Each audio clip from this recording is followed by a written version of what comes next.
دوسرا اہم سیشن نظریہ ارتقاء، عقیدے اور ایمان کے متعلق تھا، جسے B B C world service نے منعقد کیا تھا۔ اس سیشن میں مسلمان اسپیکروں نے بھی بطور خاص حصہ لیا۔ اس موقع پر B B C world service کے سربراہ پیٹر ہارکس نے تعارفی کلمات ادا کیے۔ انہوں نے کانفرنس کی اہمیت اور مکالمے کی ضرورت پر زور دیا۔ انہوں نے شرکاء سے کہا کہ دنیا بھر میں تقریباً 25 کروڑ افراد بی بی سی نشریات دیکھتے ہیں۔ He then spent the best part of 30 years analysing all of that work, and then of course we've had 150 years of debate since then. اس کے بعد سیشن کی نظامت بی بی سی برطانیہ کی ڈپلومیٹک کرسپونڈنٹ برجٹ کینڈل نے کی۔ اس موقع پر جان ہیڈلے بروکس نے کہا کہ عرب دنیا کو شدید مشکلات اور مصائب کا سامنا ہے۔ پروفیسر ندال گوسم نے نظریہ ارتقاء کے پس منظر میں عرب دنیا کی سماجی، سیاسی اور تمدنی اہمیت پر روشنی ڈالی اور بتایا کہ ابن مسکویہ اور ابن خلدون کے تحقیقی کاموں میں نظریہ ارتقاء کی ابتدائی جھلک بھی ملتی ہے۔ انہوں نے قرآن مجید فرقان حمید کی درست ترجمانی پر زور دیا اور ترشیحات میں احتیاط برتنے کا مشورہ دیا۔ ہیمشائر کالج سے وابستہ پاکستانی سائنسدان ڈاکٹر سلمان حمید نے بتایا کہ پاکستان میں حیاتیات کی درسی کتابوں میں قرآنی آیات سے بھی مدد لی جاتی ہے، لہٰذا ان کے نزدیک اسلام اور سائنس میں کسی قسم کا فکری تنازع موجود ہی نہیں۔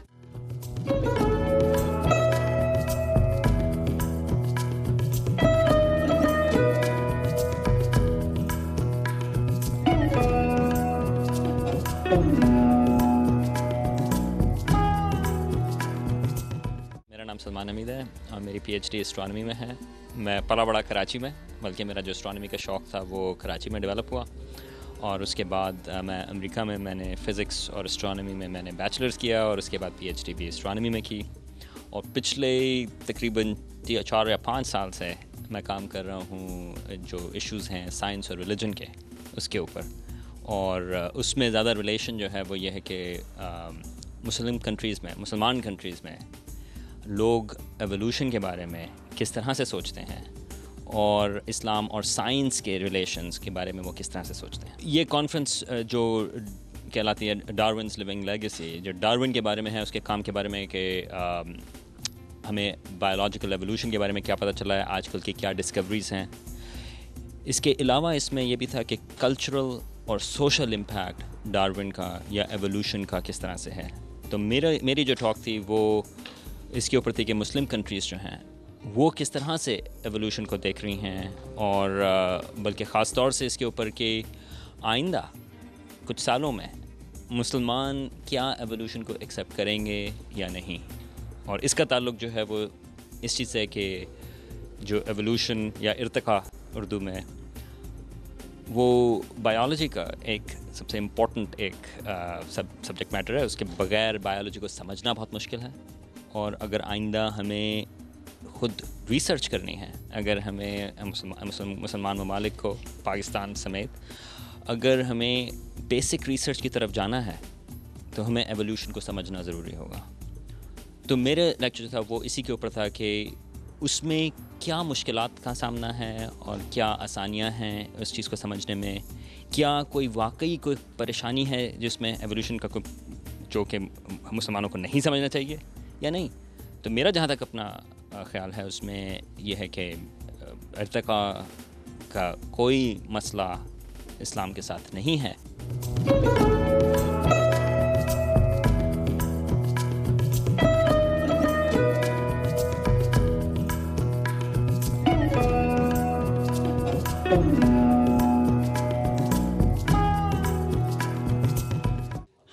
My name is Julie Clayton. میرا نام جولی کلیٹن ہے اور میں سائنسی مصنف، ایڈیٹر اور میڈیا ٹرینر ہوں۔ میں اس کانفرنس ڈارون لیونگ لیگیسی میں ہوں جو معاشرے پر ارتقائی سائنس اور ڈارون فکر کے اثرات کے متعلق ہے۔ میں نے ابھی ایک سیشن کی صدارت کی ہے جو عوام الناس کے لیے سائنسی ابلاغ کے مختلف طریقوں پر تھا، خواہ وہ روایتی ذرائع ابلاغ سے ہوں یا میلوں یا پھر دیگر تقاریب کے ذریعے انجام دیے جائیں، اور اس راہ میں مشکلات اور چیلنجز پر بھی بات ہوئی۔ تو آج ہم نے جنوبی افریقہ کے 2 اسپیکرز کو سنا۔ ایک اسپیکر نے جنوبی افریقہ میں کیے گئے ایک بہت دلچسپ سروے کو پیش کیا جس میں وہاں کے عوام میں ارتقاء کے شعور اور آگاہی کا جائزہ پیش کیا۔ جنوبی افریقہ میں کیے گئے ایک سروے میں وہاں کے عوام میں بائیو ٹیکنالوجی کی سمجھ بوجھ کا جائزہ بھی پیش کیا گیا۔ حیرت انگیز بات یہ ہے کہ بائیو ٹیکنالوجی کا شعور ہونے کے باوجود وہاں اس کی مخالفت ہے۔ ہم نے ایک اور جنوبی افریقہ کے صحافی کو سنا جو افریقی زبان کے ڈی برگر اخبار سے وابستہ ہیں۔ انہوں نے ارتقاء کے متعلق غلط فہمیوں اور غلط تصورات پر گفتگو کی، مثلا یہ کہ آیا انسان بندروں سے پیدا ہوئے ہیں، اور در حقیقت بالکل ایسا نہیں ہے، بلکہ انسان اور بندروں کا جد ایک تھا۔ لیکن میڈیا میں اس طرح کے غلط تصورات اور معلومات آتی رہتی ہیں۔ ضروری نہیں کہ رپورٹنگ اور تحریر کا انداز غلط ہو، بلکہ اس کی وجہ غلط ہیڈ لائنز، تصاویر اور گرافکس بھی ہو سکتے ہیں۔ ذرائع ابلاغ کو اس کانفرنس میں لانے کے حوالے سے ایک منتظم کی حیثیت سے میں یہ کہنا چاہوں گی کہ ہم نے 30 ممالک سے 100 کے قریب صحافی مدعو کیے ہیں جو اس کانفرنس میں شرکت کر رہے ہیں۔ ہم نے پوری دنیا اور بالخصوص اس خطے سے لگ بھگ 800 شرکا کو مدعو کیا ہے۔ مصر کے علاوہ پڑوسی ممالک سے بھی ماہر آئے ہیں، ساتھ ہی دور دراز علاقوں مثلاً پاکستان، کینیڈا، چین، جنوبی افریقہ، جرمنی اور برطانیہ کے صحافی بھی شامل ہیں۔ کانفرنس کے تیسرے دن عام ڈگر سے ہٹ کر بڑے ہال میں کویتی ڈاکٹر نائف المطاوع نے اپنی کامک سیریز اور اینیمیشن فلم پر گفتگو کی۔ اس کامک اور اینیمیٹڈ فلم سیریز کا نام دی 99 ہے۔ ڈاکٹر نائف نے دنیا کی اعلیٰ ترین جامعات سے تعلیم حاصل کی ہے اور وہ بنیادی طور پر نفسیاتی معالج ہے۔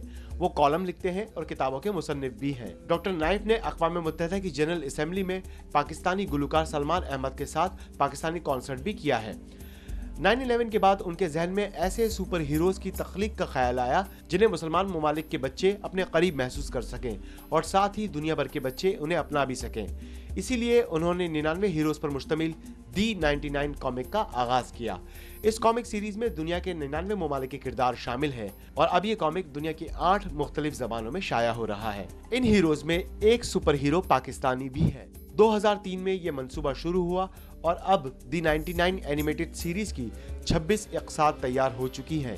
اس سیریز کی تیاری میں بیٹ مین، اسٹار وارز اور نینجا ٹرٹلز تخلیق کرنے والے ہالی ووڈ کے بہترین دماغوں اور فنکاروں سے مدد لی گئی ہے اور پہلی مرتبہ کسی اینیمیٹڈ سیریز میں بیک وقت 2D اور 3D اینیمیشن شامل کی گئی ہیں۔ اس فلم میں 99 قیمتی جواہرات کو دکھایا گیا ہے۔ کہانی کی ابتدا 14ویں صدی کے بغداد سے ہوتی ہے، جہاں بیت الحکمت نامی عظیم الشان لائبریری اور علمی مراکز دکھائے گئے ہیں۔ پھر بغداد پر منگولوں کا حملہ ہوتا ہے اور دریائے فرات میں مسلمانوں کی کتابیں بہانے کا منظر سامنے آتا ہے۔ یہ 99 پتھر اس پانی میں ڈبوئے جاتے ہیں اور اس طرح وہ ان کتابوں میں موجود علم و حکمت کو اپنے اندر جذب کر لیتے ہیں۔ ان 99 قیمتی جواہرات کو پہلے ایک محل میں رکھا جاتا ہے اور بعد ازاں انہیں دنیا بھر میں پھیلا دیا جاتا ہے۔ ہر ایک پتھر جس کے ہاتھ لگتا ہے اس بچے میں ایک خاص طاقت پیدا کرتا ہے اور وہ سپر ہیرو بن جاتا ہے۔